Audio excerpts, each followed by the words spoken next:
vamos a platicar más que nada lo que es el impacto del insomnio y cómo la nueva normalidad o cómo la pandemia por la cual hemos pasado nos ha estado pegando en general en todo el mundo.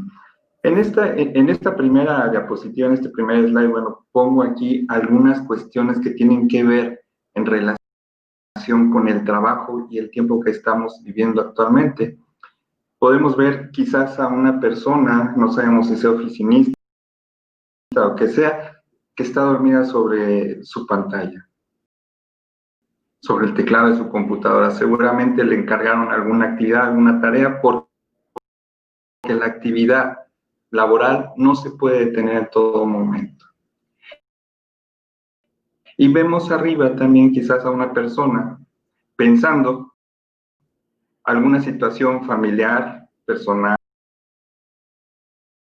esta pandemia en el mundo, ¿no? Vemos que del lado izquierdo está lo que nos presentan en el boletín diario, cómo se ha presentado esta pandemia en las Américas, en Europa, en la parte mediterránea oriental, en Asia, en África, en lo que es el Pacífico Occidental, y vemos cómo nadie se escapa. Finalmente, en algún momento o en otro, esta pandemia, por eso se llama así, está a nivel global. ¿Eso cómo lo vemos nosotros? Bueno, representa, por supuesto, una inquietud en la que sabemos que no estamos ajenos a ella. Del lado derecho, vemos lo que nos dicen los economistas. Cómo se ha comportado la economía, ¿verdad? A lo largo del tiempo. Vemos una proyección para este año, vemos una proyección para el año que entra. ¿Cuál sería la propuesta? Bueno, pues la expectativa para 2020 es que pueda crecer el PIB un 3.5, 3.75. Ya después nos dicen que no, que finalmente el PIB no va a ser positivo, que va a ser negativo. Y bueno, esas son nuevamente cuestiones de incertidumbre para nosotros, porque somos empleados, porque somos padres, porque estamos quizás a cargo de alguna empresa, porque de nosotros depende finalmente muchas de las cosas y la parte económica es esencial para que eso se llegue a cabo.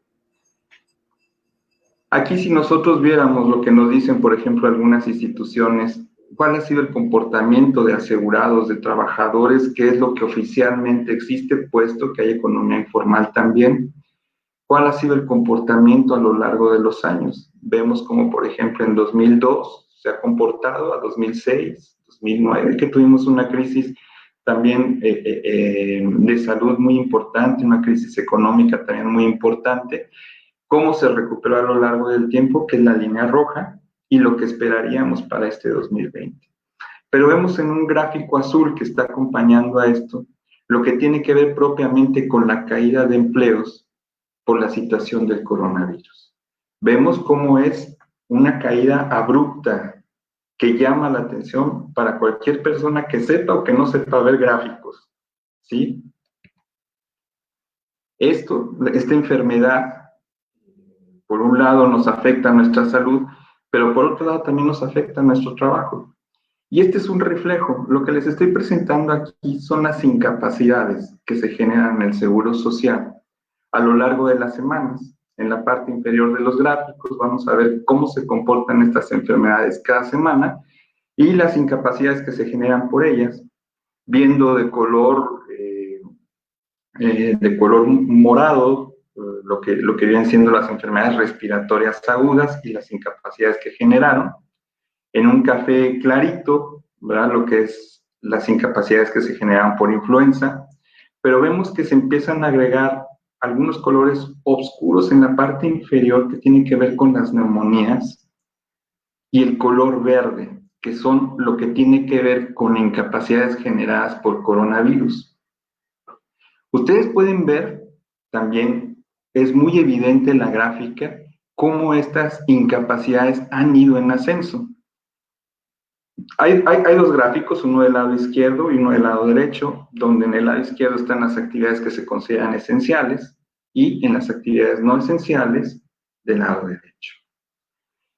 Vemos nosotros que al generarse una incapacidad es que una persona está impedida para desarrollar su trabajo habitual, no puede realizarlo. Y el que no pueda realizarlo, pues impacta, por supuesto, su economía. ¿Sí? Vemos este incremento tan importante, veríamos que a lo mejor de 5,000 incapacidades que se generaron por semana, bueno, ahora ya están generando 11,500 incapacidades por semana. Entonces, esto nos dice mucho. Y como vemos aquí a una persona un poquito asustada, dirían algunas personas, y cómo nos sentimos nosotros al ver este fenómeno que se está presentando en nuestro país. ¿Cómo nos sentiríamos nosotros? Bueno, pues es algo que definitivamente jamás habíamos visto una situación como esta, ¿sí? Y eso nos genera alguna reacción que puede ser como la de esta chica. Está asustada, está angustiada, está preocupada o quizás no puede ni siquiera dormir. Bien, entonces es aquí donde vemos nosotros que la crisis que estamos viviendo por el coronavirus ha presentado para nosotros lo que es un desafío, ¿sí? Es un desafío para nosotros como personas, sí, por un lado, sí por la salud, pero también es un desafío, y lo hemos visto, a limitar un poco lo que es la libertad de las personas. Estamos encerrados, estamos guardados en casa, aunque algunas empresas se hayan abierto, ¿sí? Lo que nos han dicho en este momento es que debemos de seguir guardados y resguardados en casa, ¿sí? Entonces, ese es el desafío que nos está haciendo pasar esta pandemia. Por supuesto, como decíamos ahorita, es que esto pega económicamente, ha paralizado lo que es la economía, no solo de este país, en general de las economías de todos los países en las que no hemos presentado esta enfermedad. Y esta economía afectada, pues es tanto para las actividades esenciales como para las no esenciales. Y esto, bueno, al tener actividades en las que se tienen que seguir presentando a trabajar, ¿sí? Implica una situación de riesgo a su salud también. Como veíamos en la diapositiva anterior, ¿cómo nos haría sentir esa situación? Tienes que ir a trabajar sabiendo que afuera está una situación infecciosa que aún no se llega a controlar por completo, ¿sí? Entonces, con la nueva normalidad, bueno, lo que vemos nosotros es que la actividad económica ha tendido a irse restaurando de forma paulatina. Y vemos cómo poco a poco algunos otros sectores se han ido adicionando, se han ido agregando a la actividad económica del país. Pero sin embargo, lo que nosotros vemos y vemos aquí que en estos gráficos que quisimos poner, bueno, es que quizás las situaciones ahora ya no son las habituales, ¿no? Jamás hubiéramos visto a una persona como la que está en la parte de arriba, que tiene que estar limpiando los pasamanos, por ejemplo, de un camión. ¿Eso lo veíamos habitualmente? No, la verdad es que no lo veíamos. Ahora vemos oficinas como esta de aquí abajo, en la que hay espacios vacíos, ¿sí? Para guardar lo que es la sana distancia, ¿sí? Vemos un espacio vacío, un trabajador, y quizás del lado contrario haya alguien en sentido opuesto. Vemos cómo hemos puesto también barreras de tipo físico, ¿sí? Enfrente de la persona se pueden ver esas barreras de tipo físico para evitar el contagio. Y bueno, estas medidas de confinamiento, al momento de tener que liberarnos a trabajar, bueno, implica lo que decíamos nosotros, un mayor riesgo de contagio, porque la gente tiende entonces a salir, a estar en la calle, a movilizarse, a compartir el área física con compañeros de trabajo, a compartir los servicios, a compartir el banco o cualquier otra actividad con más personas. Y entonces esa situación hace que tengamos ese mayor riesgo de contagio. Y como decíamos al principio, quizás esta sensación de que estoy en más riesgo, lo que está generando hacia mi persona es un miedo a enfermarme. Miedo a enfermarme o miedo a enfermarme que me vaya a ir muy mal y quizás mi familia pues no pueda tener el apoyo, el soporte que uno esperaría. ¿Sí? Vemos, por ejemplo, aquí hoy cómo son las reuniones. Tenemos que aprender a hacer nuevo tipo de reuniones. Estamos ahorita en un ejercicio incluso de ese tipo, ¿no? Normalmente esto se podría haber llevado en algún lugar, en algún hotel donde nos hubiéramos juntado, platicado, etcétera. Hoy lo tenemos que hacer en vía remota. Vemos cómo, por ejemplo, el lado derecho, el acceso a los centros laborales es diferente. Bueno, te hacen algunas preguntas, te toman tu temperatura, ¿sí? Para que puedas entonces regresar a tu actividad laboral. Y tenemos que estar al pendiente de encontrar algún síntoma que sea positivo y que no represente un riesgo para las empresas, porque de lo contrario lo que veremos serán brotes y brotes comunitarios en empresas. Nuevas formas de transporte. Vemos abajo, ¿sí? No sentarse, ¿sí? Lo que tenemos que generar entonces es esa distancia. Y eso no lo veíamos ni el año pasado ni a principios de este año. Cómo la situación ha cambiado tanto en el mundo que hoy lo estamos viviendo de esa manera, ¿sí? Entonces, el que tú tengas que regresar, que nosotros tengamos que regresar a trabajar, bueno, lo que nos deja pensar es que las condiciones ya no son las mismas, las reglas. Esto nos lleva de inmediato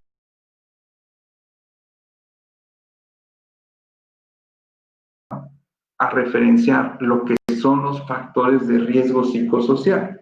Ya tenemos una norma en México que habla de los factores de riesgo psicosocial y bueno, aquí es donde se enlazan con los factores de riesgo psicosocial. Ya vimos una introducción de esta enfermedad y su repercusión con el trabajo, pero ahora veremos cómo interacciona dentro del trabajo.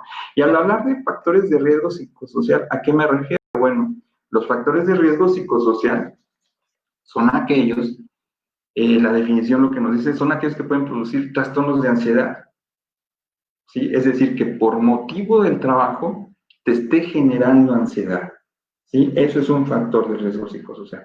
También se llaman factores de riesgo psicosocial aquellos que no tienen una explicación orgánica, pero que están alterando tu ciclo de sueño y vigilia.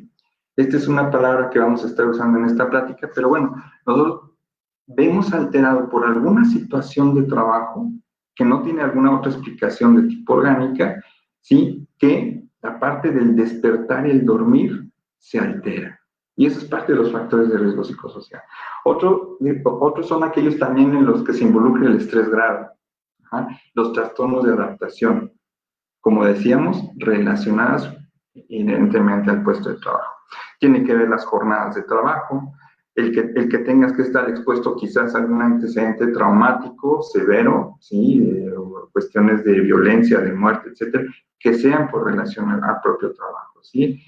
Entonces, eso es lo que nosotros conocemos con los factores de riesgo psicosocial y es una parte de lo que es la medicina del trabajo, la ergonomía, la psicosociología, en donde nos empezamos a relacionar con esto. Bien, vamos a ver que estos factores de riesgo psicosocial pues son un poquito subjetivos, pero ahorita el reto es hacerlos objetivos y medirlos. Para ello existen estas posibilidades de poderlo medir y hay varias metodologías. Nosotros tenemos una norma que nos habla específicamente en cómo se miden estos factores de riesgo psicosocial para dejar esa subjetividad un poco y poderlos atacar, ¿sí? De forma más frontal. Puede haber aquellos que son listados de comprobación, ¿sí? Por ejemplo, hay listas de chequeo por algunas instituciones, centros de investigación, organizaciones, ¿sí? Listas de comprobación, donde yo veo el contenido de trabajo, lo que realmente se hace el trabajo, veo cómo se hace, bajo qué condiciones, cómo es las condiciones de trabajo, cómo son las relaciones de las personas entre sí, y eso es lo que nos miden estas listas de comprobación para saber el grado de afección de los riesgos psicosociales. Hay otras, bueno, a través de entrevistas, es otra forma válida de poderlo medir los factores de riesgo psicosocial, a través de las entrevistas con expertos. Y la parte de cuestionarios y autoinformes. Para esto, bueno, hay diversas metodologías. Aquí puse, por ejemplo, algunas. Son, en España, por ejemplo, vemos estas, en Listas 21, FCICO, en MAPRE, en fin, hay varias metodologías que nos permiten medir esto. Y bueno, yo tomé aquí alguna de ellas, ¿verdad? Es una metodología que se llama FCICO, es del Instituto de Seguridad y Higiene del Trabajo en España, que fue, ¿y qué es lo que nos mide? Bueno, nos mide 9 factores. Estos 9 factores son los que interrelacionan con la persona y de algún momento pueden generar un riesgo hacia su persona, como les decía, trastornos del ciclo sueño-vigilia, de ansiedad, de estrés, etcétera. Sí, el tiempo de trabajo. Está bien visto que entre más tiempo le dediques a tu trabajo, tiene una mayor carga psicosocial hacia la persona y afectaría a su salud. ¿Sí? Jornadas de tiempo prolongadas. La autonomía, el que tu trabajo tenga ciertas características en las que tú seas capaz de incidir directamente sobre el flujo, sobre el momento, sobre el movimiento del propio trabajo, o te lo está dando una máquina, es quien te está dando el ritmo del trabajo, es la parte de la autonomía. La carga de trabajo, vamos a entrar ahorita un poquito más en lo que es la carga de trabajo, pero bueno, algunos de nosotros quizás nos hemos sentido con sobrecargas de trabajo y eso está perfectamente relacionado con alteraciones a la salud. Las demandas psicológicas, cuando mentalmente me representa mucho el tener que elaborar cierto trabajo. La participación, la supervisión, es malo tanto que estés sobrevigilado, sobre el que te estén viendo todo el tiempo, como aquel que no le hacen caso, que solamente en algún momento lo llegarán a visitar. Las dos situaciones son de riesgo, ¿sí? Interés por el trabajador por la compensación. Bueno, todo trabajo debe ser compensado, debe ser remunerado. Y no hablamos quizás solamente de la parte económica.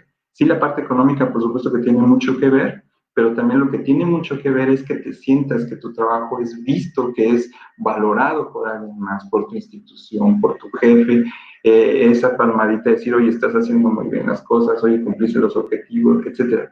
Esa parte de la compensación. El desempeño de rol es muy relacionado con la parte del estrés laboral, ese desempeño de rol, en el que tú no te queda claro ni siquiera cuál es tu papel dentro de la compañía o no sabes qué es lo que sirve tu trabajo, para qué se está haciendo ese trabajo que tú estás haciendo. Entonces, no me quedan claro mis funciones, qué es lo que tengo que hacer, no me queda claro incluso a veces ni quién es mi jefe, ¿sí? Esa parte es un factor de riesgo para la salud. Y bueno, lo que es las relaciones y el apoyo social también se ha considerado como factores de riesgo psicosocial. Aquí lo vemos, contrario a todos los demás que hemos visto, vemos la parte del apoyo social como esa capacidad que tienen las personas de apoyarse, ¿sí? En la que tú tengas en tu casa, ¿sí? Quien te apoye sobre tu trabajo, o que tú tengas en tu centro laboral la oportunidad de pedir ayuda, de pedir lograr los objetivos de alguna manera con el equipo de trabajo. Y el otro, que cumplas también en la casa. Ese es un factor de riesgo, pero aquí es positivo, contrario a todo lo demás que hemos visto. Entonces, esto es lo que se considera como factores de riesgo psicosocial. Les decía, a veces sonaba un poquito difícil el poderlos medir, hoy ya podemos hacerlos a través de varias formas, que aquí les estoy presentando una de ellas, ¿sí? Donde yo evalúo cada una de estas actividades, vemos cada barra, la primera barra será tiempo de trabajo, la segunda barra será autonomía, etc. Y vemos cómo se comporta una compañía, un grupo o hasta el factor personal, cómo se podría comportar para cada uno de estos rubros que veíamos en la diapositiva anterior. Y lo podemos medir de acuerdo a riesgos, como está en la parte de arriba. Donde el riesgo es bueno, es adecuado, no hay ningún problema. Donde quizás podrían mejorar, podría afectar quizás a algunas personas. El riesgo es elevado, no hay vuelta para pensar esto como un riesgo, y la otra muy elevada, ¿sí? Aquí, por ejemplo, en este ejemplo de una empresa que se hizo, bueno, pusimos aquí 3 órganos dianas sobre las que tendríamos que centrarnos principalmente para poder corregir. Es decir, yo tengo que mejorar aquello que mido y de otra manera no lo podría yo mejorar. Y lo que hacemos es poner objetivos hacia qué voy a ir. Aquí vamos a mejorar las demandas psicológicas, la carga de trabajo y la participación supervisión. Es parte de lo mismo, lo que nos permite medir cada una de estas cosas para sacar, por ejemplo, aquí la desviación, la media, la mediana, tipo más estadístico. Y entonces eso es lo que podríamos nosotros tener en el trabajo. Pero la otra cosa es que a pesar de este impacto tan negativo que hemos tenido en nuestra sociedad, en nuestra familia, en nuestro trabajo, pues el trabajo sigue. Hoy están abiertas más giros que a un inicio de la pandemia, donde solamente están muy reducidos algunos de ellos, ¿sí? Entonces, el trabajo continúa, vemos aquí en la parte de arriba, tenemos que seguir haciéndolo, pero vemos en la imagen de abajo. Y este trabajo, entonces, el que continúe, nos está generando alguna situación. Vemos aquí quizá a una trabajadora quizás preocupada, 3:41 de la mañana, ¿sí? Que no puede dormir, ¿sí? Muy bien. Y si decíamos que el trabajo tiene que avanzar, pues bueno, el trabajo nos exige, nos pide ciertas cosas, y eso se llama requerimientos en el trabajo. Nos puede pedir cierto nivel de concentración, nos puede pedir el estado de atención que esté muy bien marcado, que esté muy fijo, nos puede pedir la capacidad de alerta, ¿sí? Esos son requerimientos de trabajo. Entonces yo hago mi trabajo, tengo ciertos requerimientos para que esto se pueda llevar a cabo. Pero ¿qué pasaría si no se lleva? Si yo fallo con alguna de estas, no estoy bien en mi nivel de concentración, en mi estado de atención. Bueno, pues obviamente va a tener un impacto negativo a la salud. Y una de las cosas que vemos nosotros muy frecuente, es esto. Aquí nosotros estamos viendo el ciclo, que decimos el ciclo circadiano, el ciclo de sueño y vigilia. Arriba del lado izquierdo pongo dos personajes en este ciclo. ¿Cómo nos comportamos a lo largo del día? Vemos aquí que empieza a 6 de la mañana, a la noche, a la tarde, a medianoche, ¿sí? Y así como va evolucionando a lo largo del día. Vemos dos colores, ¿sí? Vemos cómo, por ejemplo, los niveles de cortisol, ¿sí? Se van a comportar a ciertas horas del día de una forma más manifiesta, ¿sí? Y vemos como otros, en un sentido un poquito, que le precede un poquito a la parte de la secreción de cortisol, que tiene que ver con la melatonina. Y esta, bueno, es cuando nosotros vemos la luz del sol principalmente, está relacionada con la parte de la luz del sol. Entonces, hay sol, bueno, los niveles tendrían a bajar, ¿sí? Y para la noche, pues tendrían que empezarse a incrementar. Y eso es nuestro reloj biológico, lo que la gente le llama y lo conoce como el reloj biológico. Y la parte en azul, decíamos, la parte de cortisol, y esto se relaciona con muchas cosas, cómo funciona mi corazón, cómo funciona mi cerebro, cómo funcionan muchas de las hormonas del cuerpo, cómo funciona el sueño, ¿sí? Cómo funciona la temperatura en el cuerpo, ¿sí? Y bueno, vamos a ver un poquito aquí a detalle en la parte inferior del lado derecho. Un ejemplo de alguien que tiene desfasado su ciclo sueño-vigilia o su ciclo biológico. Vemos en tres gráficos. En la parte de arriba, nosotros lo que veíamos aquí, bueno, pues sería la secreción de melatonina, ¿sí? En la parte del medio, la roja, que es la temperatura, cómo se comporta a lo largo del día, y cómo los niveles de cortisol a lo largo del día se van a incrementar. Vemos en la parte inferior las horas del día y vemos cómo se comporta. Vamos viendo que el nivel de cortisol de la noche se incrementa aquí a las 6 de la mañana y a lo largo del día, donde estamos despiertos, nos va a ir bajando progresivamente. Nunca de jalón, va progresivamente bajando hasta que llegó la noche. Y eso es lo que hace que mi corazón lata a cierta frecuencia y que mi sueño esté yo en un estado de alerta, mi intestino funcione, mis hormonas funcionen, etc. Porque están relacionadas con el cortisol. Ajá. Vamos a ver cómo la temperatura, que es el gráfico rojo, va a variar también a lo largo de las horas del día, ¿sí? Vamos viendo que, por ejemplo, la temperatura en la noche hacia la mañana, cuando despertamos, tiende a bajar, y otra vez, cuando hay actividad, ya vamos a ver que la temperatura tiende a incrementarse nuevamente. ¿Ah? Y lo que les decía, que precede un poquito la fase de la melatonina a lo que es el nivel de cortisol, también vamos viendo cómo a lo largo del día se va incrementando, ¿sí? En la parte de la noche, y luego a lo largo del día la melatonina va a tender a bajar. Pero si nosotros tuviéramos una alteración, entonces lo que hacemos es como ver doble este gráfico y lo vemos desplazado a la derecha. Vamos a ver cómo la melatonina ahora se empieza a producir más tarde, cómo la temperatura nos empieza a bajar más tarde, ¿sí? Vemos cómo el cortisol también se empieza a alterar y se empieza a desplazar hacia la derecha, y lo vamos a ver más tarde. Y bueno, decíamos, si esto regula la frecuencia del corazón, regula el ciclo sueño-vigilia, pues esto se va a ver alterado. Si normalmente me duermo a las 10, 11 de la noche, y por alguna situación de estrés, de ansiedad, de carga de trabajo, porque ahora también en el resguardo que tuvimos ahora, bueno, pues vemos películas o estamos con pantallas, se aventaron todas las series por ahí de las plataformas, etcétera, pues eso va alterando y va retrasando nuestro ciclo de sueño y vigilia. Y entonces resulta que cuando nos vamos a dormir a las 11 de la noche, pues no hay sueño. Me va a llegar a las 12, 1, 2, 3 de la mañana, ¿sí? Porque lo que hemos hecho es alterar este ciclo sueño-vigilia. Y bueno, esto repercute, por supuesto, en el trabajo, en lo que es la carga mental. A veces hablamos de lo que es carga mental de manera que hablamos de trabajos de oficina, pero en realidad pues, la carga mental existe para cualquier empleo.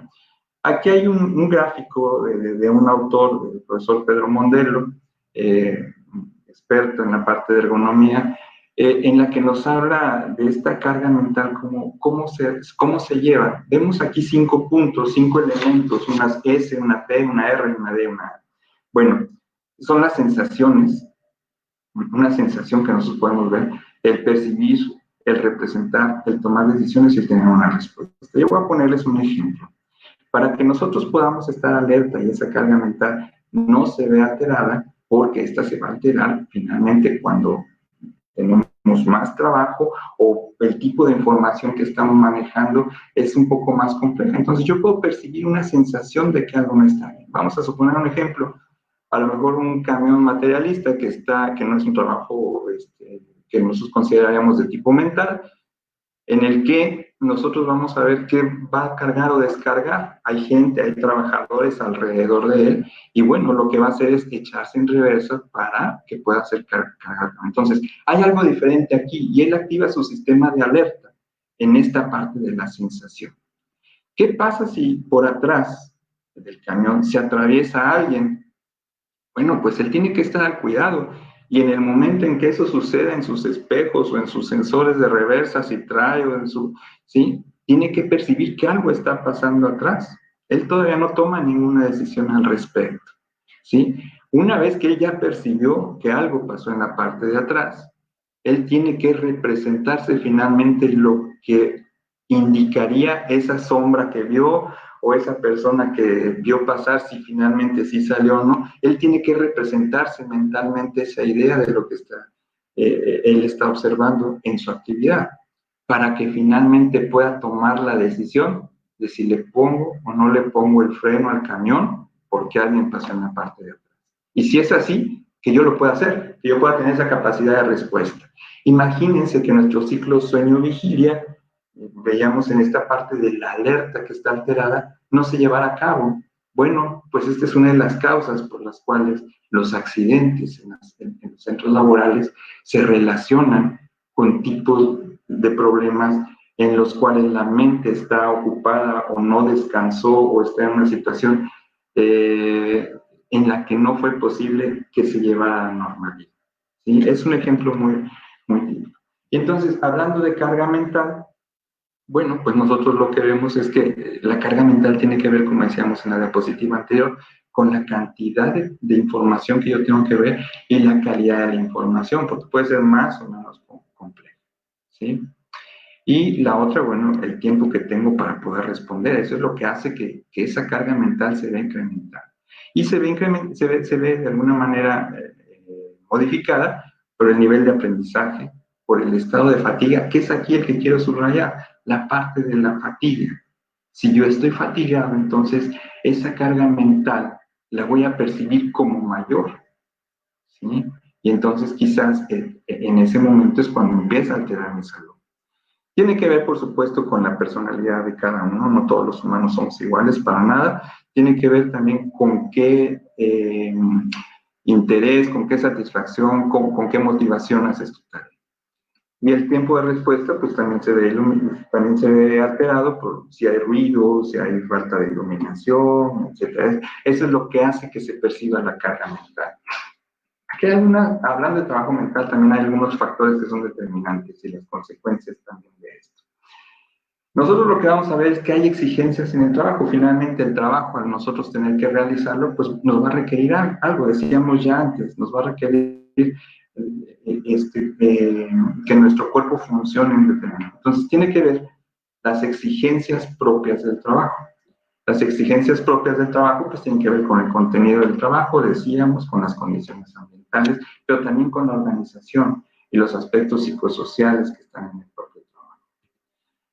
Esto es por un lado. Por otro lado, también tenemos la parte de la capacidad de respuesta. Yo puedo tener exigencias de trabajo determinadas y buena capacidad de respuesta. Puedo tener exigencias de trabajo, las mismas determinadas, pero una pobre capacidad de respuesta. ¿Sí? Puede ser en cualquiera de los dos sentidos.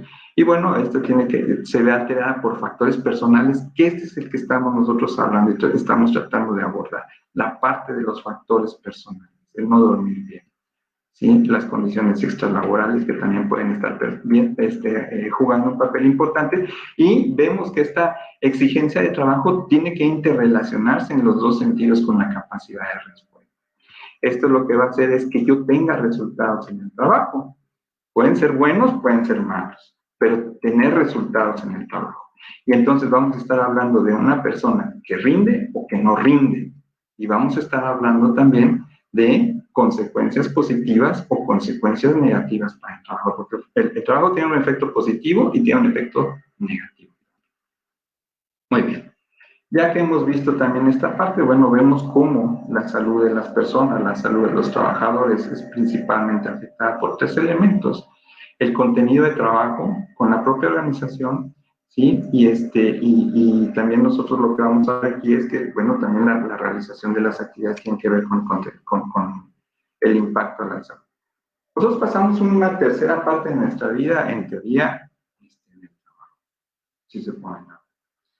Y cuando nosotros hablamos de que pasamos una tercera parte de nuestra vida en el trabajo, pues todo lo que conlleva eso, decíamos, por las exigencias que tiene nuestro trabajo y lo que requiere que yo tenga que echar a mano de mis mecanismos para poder afrontar este trabajo.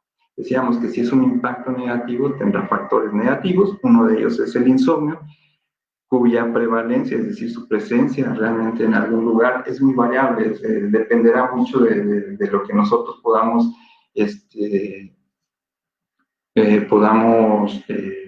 afrontar. El país que nos esté diciendo finalmente sus números son los que nosotros vamos a revisar. En México se calcula que es 18%. Pero afecta errores, descenso de productividad, aumento de accidentes laborales. ¿Eso cuesta? Sí, cuesta mucho. Aquí tengo este gráfico, por ejemplo, de los españoles. En este gráfico lo que nosotros estamos viendo es los costos de dormir poco, ¿sí? Hay costos económicos, es decir, por país, como vemos aquí al lado izquierdo, como el Producto Interno Bruto que se calcula, que tienen estos costos del insomnio, es diferente.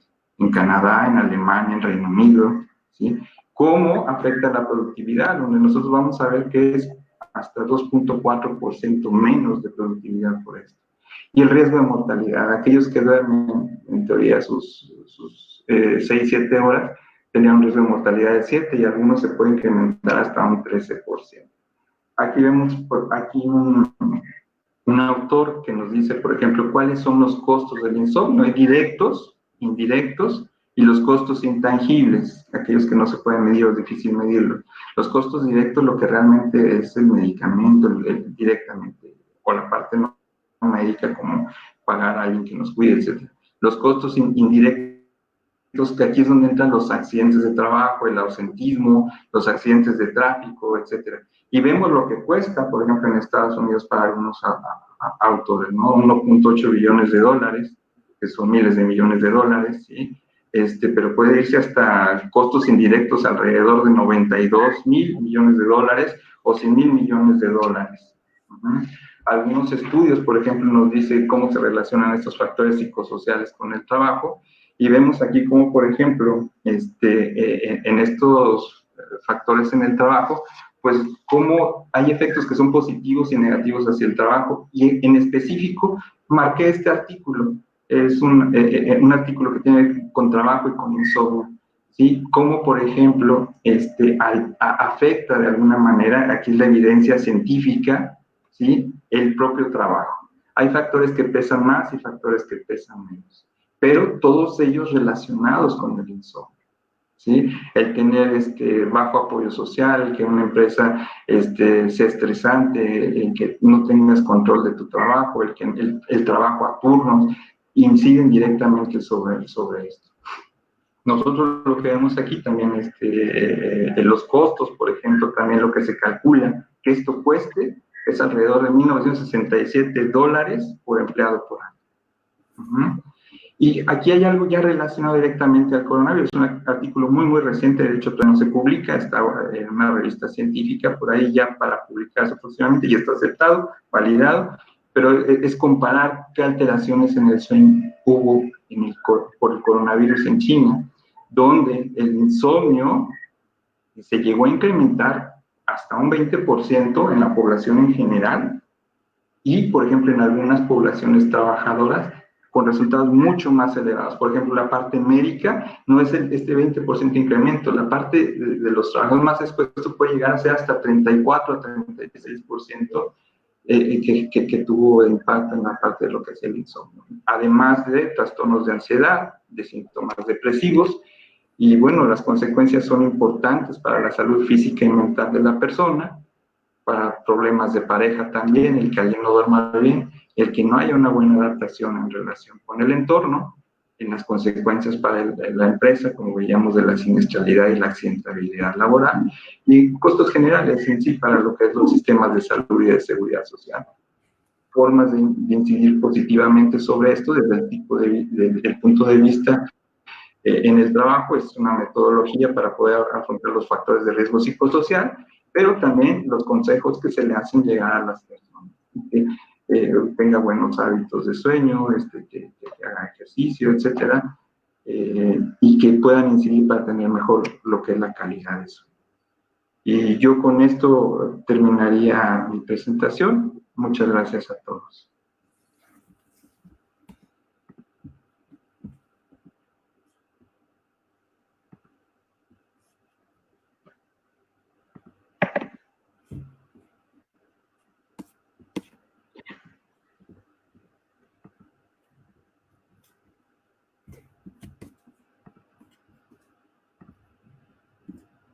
A ver.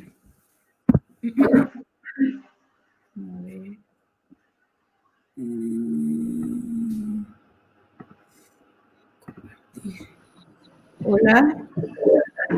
¿Escuchan? Sí, doctora, muchísimas gracias. Vamos a dar paso a su presentación. Al final, muchísimas gracias, doctor Vélez. Al final de la presentación de la doctora Alejandra Solís, somnóloga, especialista en medicina del sueño, vamos a tener una sesión de preguntas y respuestas. Le ruego que nos mantengamos en línea. Adelante.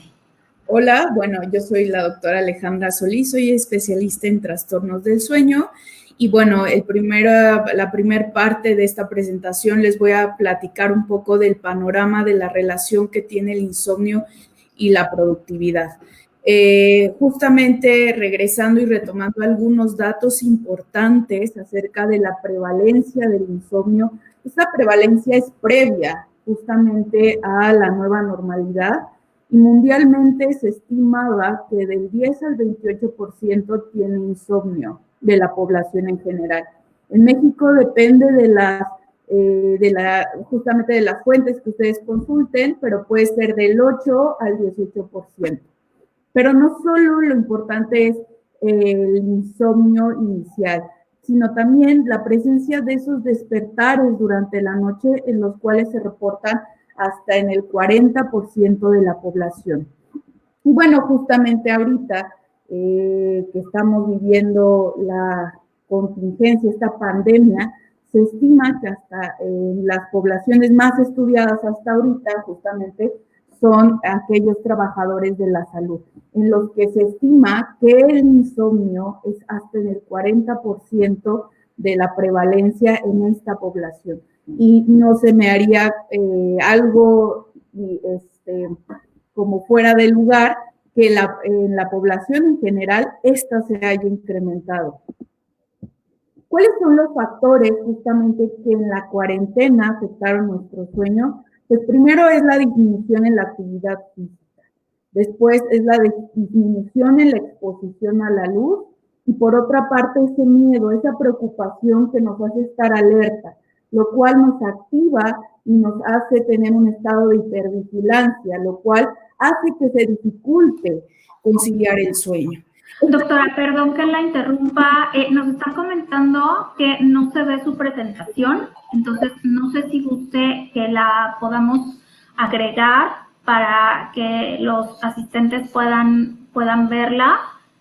A ver,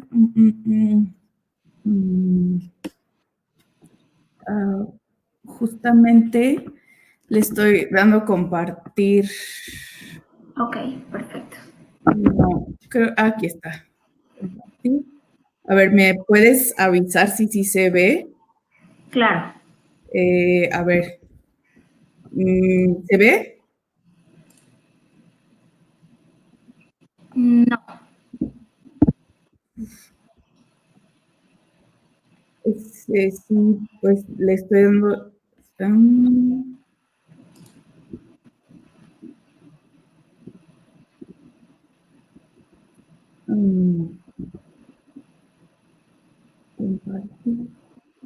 No sé, le estoy dando compartir la pantalla. Ok, en la parte superior debe de haber le va a desplegar algunas opciones y solamente hay que seleccionar el archivo, su PowerPoint o el programa en la que la tenga hecha. Sí, no.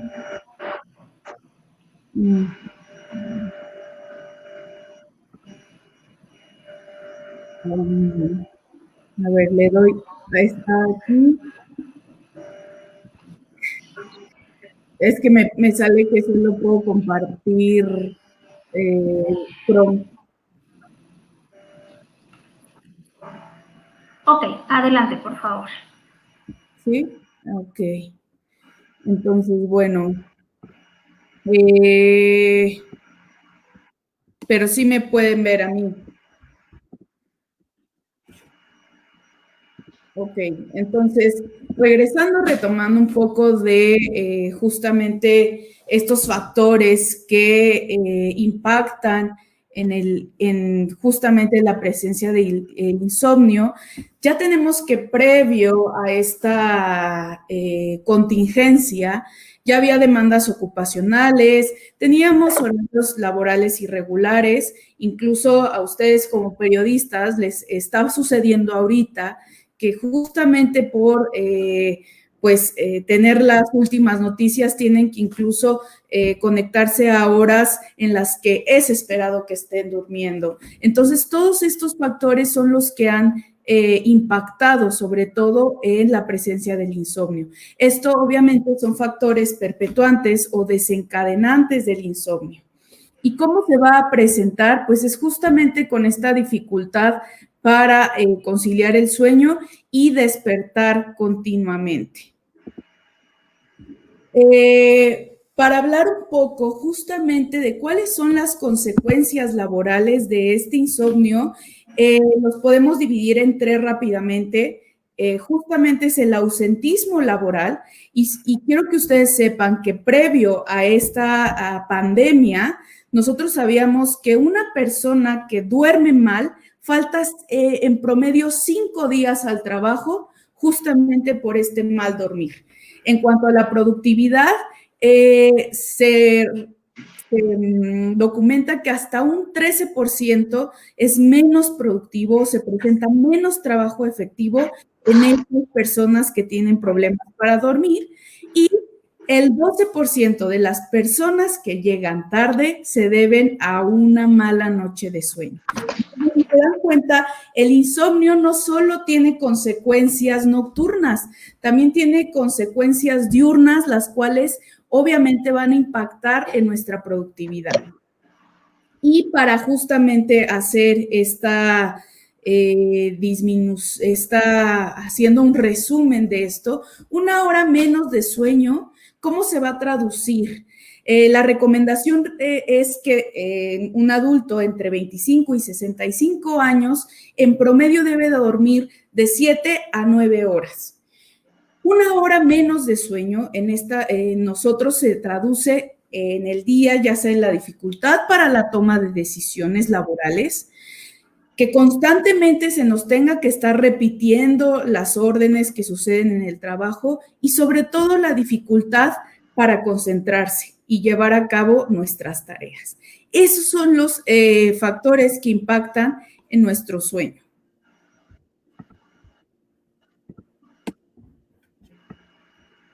Y bueno, en la otra parte, que hasta aquí va a ser las consecuencias del insomnio, es ¿por qué sí consultar a un especialista de sueño? Justamente, sí, me encantaría decirles que el sueño es un estado de apagado, pero realmente en el sueño ocurren muchos procesos mentales. Uno de ellos es la conservación de la energía. Es muy importante el patrón de sueño para consolidar la memoria, la activación inmunológica, y esto es muy importante, porque entonces, si nosotros estamos teniendo un sueño alterado durante esta pandemia, el sueño nos confiere una función de activación inmunológica, es decir, que entre más tengamos problemas para dormir, nosotros somos más propensos para infectarnos o justamente para tener pocas defensas para contender con este padecimiento.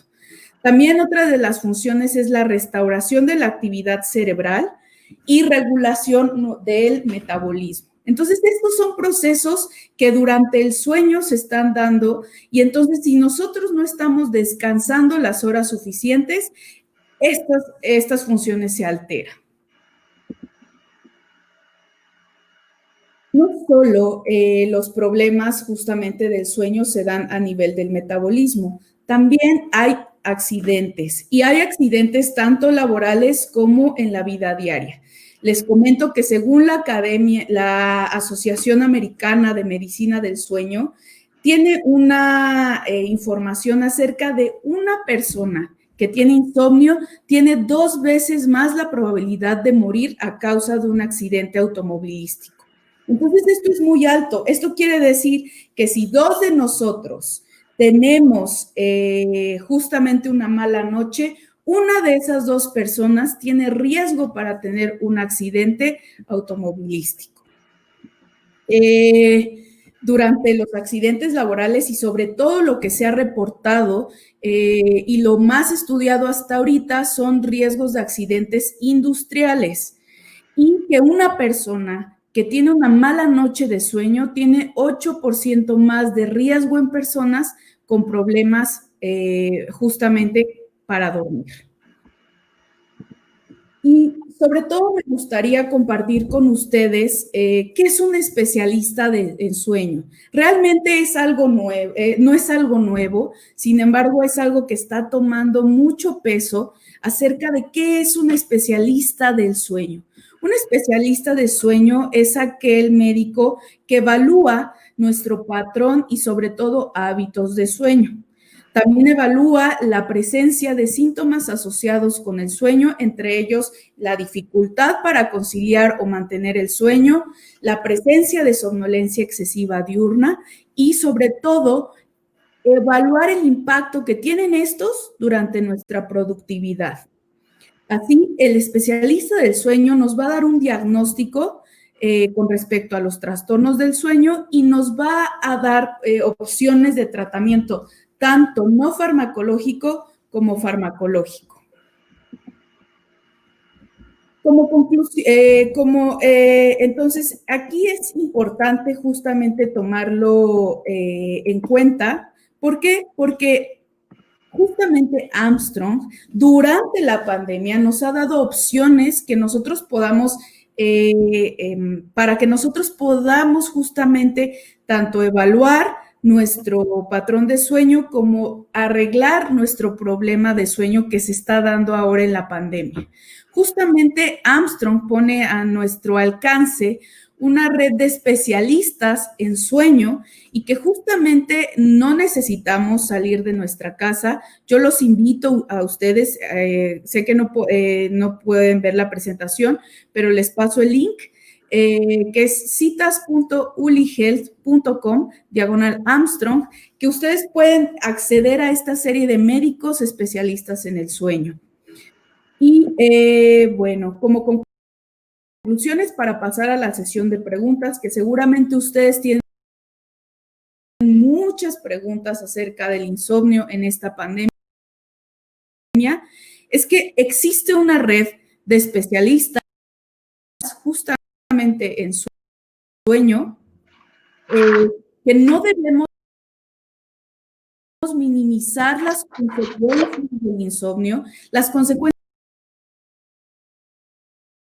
del insomnio no solo son nocturnas, sino también son diurnas, es decir, el impacto en nuestra productividad. Y finalmente, que sí hay soluciones profesionales para el insomnio, lo cual poder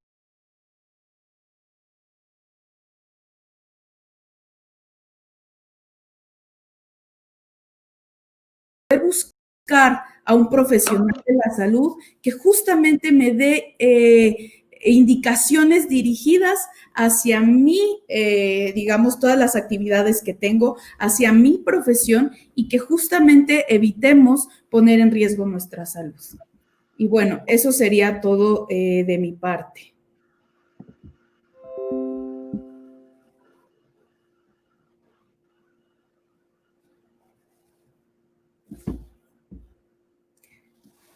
Y bueno, paso la palabra justamente a Carla, quien es la que va a llevar la sesión de preguntas. Muchas gracias, doctor, por su presentación. Pues creo que ya pues todos vimos cuáles son los efectos de no poder dormir adecuadamente, y pues les agradezco mucho. Solo a mí me gustaría reforzar algo con nuestros compañeros, el que por favor se puedan meter a la página que ya está actualmente disponible y que revisen el tema de su sueño. A todas las personas los invitamos a esta red de médicos que Armstrong Laboratorios realizó, en donde es una red, la realidad es que es muy fácil de poder ingresar, y además lo pueden hacer desde la comodidad de su casa porque es una herramienta que tiene videoconsulta. Entonces, por el tema de la pandemia que actualmente estamos viviendo, pues muchas personas, obviamente, por disposición, no podemos salir. Entonces, esta plataforma, pues, es una herramienta más que nosotros estamos poniendo a disposición de todos ustedes para que puedan entrar y puedan seleccionar a su especialista que ustedes quieran y que puedan realizar sus videoconsultas desde su casa sin salir. Entonces, pues les agradezco mucho, doctores, doctor Carlos, doctora Ale, por esta plática, y pues me parece que vamos a pasar a la parte de preguntas. Están conectados en este momento, que por favor nos pongan su nombre, medio y la pregunta para dar inicio. Y quiero empezar con algunas preguntas por aquí. Para la doctora, que nos den algunos tips para poder reparar el ciclo del sueño. Ok. Bueno, justamente podríamos tener una charla entera de recomendaciones para justamente dormir. Podemos resumirla en 3 pequeños tips: respetar nuestros horarios de sueño, evitar utilizar dispositivos electrónicos en la cama, y la tercera, sobre todo, evitar la sobreexposición a noticias o a toda la información que tenemos acerca del COVID. Ok, muchas gracias, doctora. También nos piden, Priscila, si podemos repetir, por favor, la página o cómo localizar doctora, a la red de especialistas. Claro que sí, si gustan, les podemos compartir la página, pero al final se las voy a mencionar. Es citas.ul.com/Armstrong.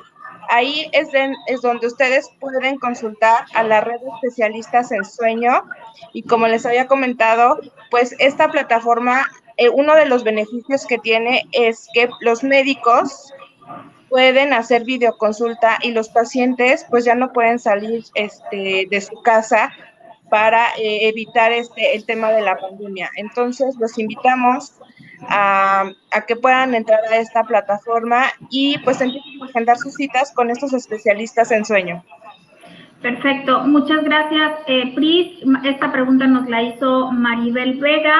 Y también, Maribel, comentarte que les vamos a hacer llegar vía correo electrónico un resumen de esta conferencia, incluyendo la liga para que puedan acceder, y si tienen alguna inquietud específica, a lo mejor poderlo platicar tanto con el doctor Vélez como con la doctora Solís. También nos comenta Leonor Ábalos, ¿qué hacer cuando no se puede dormir? ¿Hasta cuánto tiempo puede una persona aguantar sin dormir? Ok. Hola, muchas gracias por tu pregunta. Esa es una pregunta muy interesante. Realmente es un proceso fisiológico que se va a dar. Entonces, realmente sí va a haber el proceso de dormir. La percepción de un sueño refrescante es distinta. La recomendación en caso de no poder conciliar el sueño, uno es evitar ver el reloj durante la noche, en esos despertares nocturnos. Hay que evitar ver el reloj. Y dos, subjetivamente, si tardamos más de 20 minutos en conciliar el sueño, es momento de levantarse de la cama, hacer una actividad un tanto aburrida, y en el momento en que volvamos a sentir esa digamos, la sensación de somnolencia, es momento de regresar a la cama. Muy bien, perfecto. También nos piden, nos comentan más bien, si tienen datos de cómo ha impactado el insomnio en niños y cómo afecta en su salud y rendimiento escolar. No sé, doctor Vélez, si usted tuviera algunos datos sobre el impacto del insomnio en niños y cómo afecta a la salud y el rendimiento escolar. Igual, pues, creo que para los profesionales de la educación. Sí, gracias. Como decíamos, bueno, cuando nosotros necesitamos hacer uso de nuestras herramientas cognitivas de conocimiento, de entender las cosas, estas se ven afectadas por el mal dormir. Entonces, no va a ser la misma capacidad de respuesta que tenga que ver quizás para la memoria, para el cálculo, para la comprensión, las respuestas que se ven retrasadas. Entonces, sí tiene una incidencia negativa, por supuesto, con un bajo rendimiento escolar. Ok. Doctora, ¿gusta, no sé, agregar algo al respecto? Justamente es muy, entiendo la preocupación, justamente porque ahora que todos estamos en casa, los pequeños tienen diferentes necesidades de horarios de sueño. En ellos sí están, hasta los 5 años se aconsejan dormir siestas. Entonces, el hecho también, si a nosotros como adultos nos impacta esta reducción en la actividad física, muchísimo más a ellos que justamente están en casa sin actividad física, ese patrón de sueño puede verse afectado. Realmente, ahorita no hay datos duros acerca de la afectación en esta población infantil. Ahora, las recomendaciones son parecidas. Hay que evitar el consumo excesivo de dulces, productos altos en calorías, porque eso a ellos les da mucha energía y eso impide que ellos puedan conciliar el sueño. ¿A qué hora? Antes de las 6 de la tarde. Evitar o reducir los horarios que ellos pasan en las pantallas, sobre todo viendo series, viendo películas después de las 6 de la tarde, y evitar actividades que requieran mucha energía o que estén cargadas de mucha actividad física antes de las 6 de la tarde, después de las 6 de la tarde, perdón. Muy bien, también nos pregunta Ana Verónica Castañón si es bueno levantarnos a seguir trabajando cuando no se puede dormir con el fin de aprovechar el tiempo o no es conveniente. Y aquí, bueno, creo que podemos responder desde la parte médica y desde la parte del impacto laboral, ¿cierto, doctores? Sí. Ok. Bueno, Ana, muchas gracias por tu pregunta. Me parece muy importante justamente este dato. Realmente el consejo no es la privación de sueño. El hecho de levantarnos o privarnos de sueño para seguir tus actividades laborales va a tener un impacto a largo plazo. Estás tú ocasionando despertares nocturnos propositivos para hacer cosas durante la noche, y evidentemente esto te va a condicionar a que ya cuando sea hora de dormir, ya no sea hora de dormir, sea hora de continuar tus actividades laborales. Entonces, esto a la larga genera justamente problemas de insomnio nocturno, de insomnio, también de despertares nocturnos, y que a la larga tengas una dificultad para conciliar el sueño. Realmente no se recomienda hacer actividades ya sea pendientes, labores en el hogar, en estos despertares nocturnos. Lo que se sugiere es hacer alguna actividad que te aburra para que tú puedas conciliar nuevamente el sueño. Gracias, doctor. Y desde la parte y es un círculo vicioso. Finalmente lo que hace esto es generar un poco más de tensión, de ansiedad, porque no terminas por completo tus actividades, ¿no? Entonces, si no, no es muy recomendable. Ok.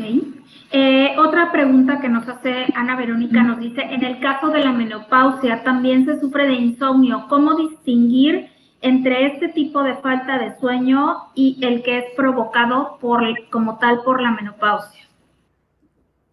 Muchas gracias por tu pregunta, Ana, y eso es muy importante. Hay que quitarnos ese hecho de que como ya estoy en la menopausia, mi sueño va a ser malo. No, eso es un mito, porque el sueño, la calidad del sueño debe de ser buena. Si bien hay factores hormonales que durante la menopausia pueden impactar en la calidad de sueño, esto no es un sinónimo de que tengas que dormir mal.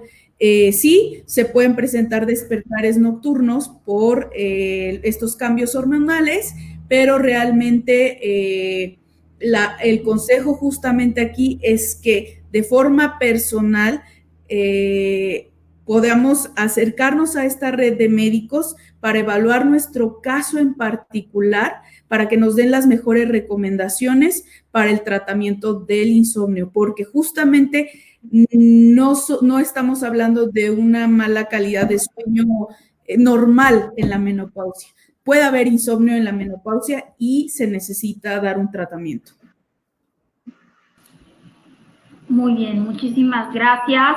Bueno, falta también comentarles que nos están viendo desde, como lo decía Priscila, desde varios puntos de la República, incluyendo Tabasco, y nos pide José Raúl Reyes de TV Azteca Tabasco poder tener un acercamiento con la doctora Alejandra Solís.